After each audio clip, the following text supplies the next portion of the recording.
Okay, so Forbidden City Construction Then and Now by Andrew Joseph.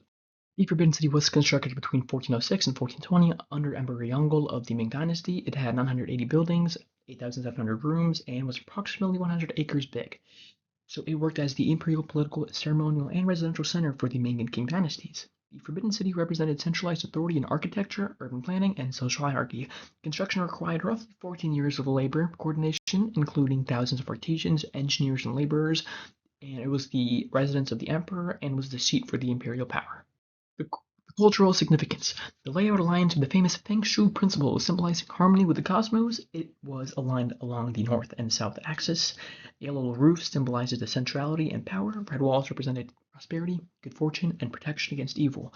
Spatial hierarchy. The central halls were for the emperor and the main ceremonies. The secondary buildings were for the officials and the outer areas, the servants. Courtyards were designed to control processions and social interactions. Symbolism is represented in the rooftop decorations, columns, designs, and the spaces. The structural forces. Timber-framed post and beam system gave it flexibility, which allowed the structure to survive moderate earthquakes and seismic activity. Roof tiles were extremely heavy and famously known as the Daogong brackets, which helped distribute load evenly from the rooftop to the columns, which reduced stress on the walls. The Daogong brackets were what helped connect the roof and the columns so that the weight would be distributed well, and courtyards and buildings were purposely spaced widely to reduce the wind load on the structures. The sloped roofs and the drainage channels helped prevent water from building up and damaging the structures. The stone foundations protect wooden structures from moisture and decaying, making it last much longer. This is a regular diagram of what you can kind of expect of a timber frame post and beam, nothing too advanced. The Daogong bracket was super complex and way ahead of its time. It was the bracket used to kind of connect the column and the roof to evenly distribute load, and it was great. It's still used today with minimal refinements. The historical construction techniques to build this fantastic structure.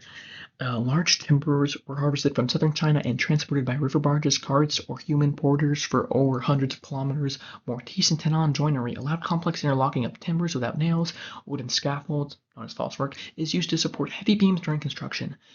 The construction management needed accurate scheduling, labor, materials, and artisans to be coordinated well for over 14 years. Tools that were included were usually pulleys, levers, and hand tools. So this is what you can kind of expect the early pulley and crane system to look like in ancient China at the time, very advanced for its time being. Construction failures, fire hazards, the wood structures were prone to burning and fire, as many other houses did burn down. Roof collapses, which is why they added refinements to the Daogong brackets to prevent it. Flooding and water damage, which is why they added drains to mitigate against it. The architects and engineers learned from these failures, which showed structure analysis and how to add refinements, learn from your mistakes, and keep on pushing forward. Modern construction. The timber would be replaced by steel and concrete frames for fire resistance and structural strength. There would be much more prefabrication to lower the intensity of the labor and increase the speed of the construction. Cranes and forklifts would handle the heavy components instead of pulleys and levers. Trucks and planes would transport materials as opposed to the river barges and carts, and aluminum scaffolding would easily replace the traditional wood scaffolding for safety issues. So the cultural value and how it can be preserved.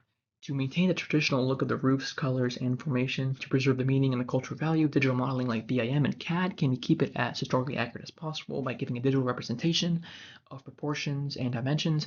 Modern materials can make it more durable and can be designed and formed to resemble the cultural look. The cultural symbolism would be Feng Shui alignment and the understanding of the Ming Dynasty, the Qing Dynasty, and its symbolisms. So this is kind of like a cool little CAD model of the Forbidden City, which I think is just fantastic.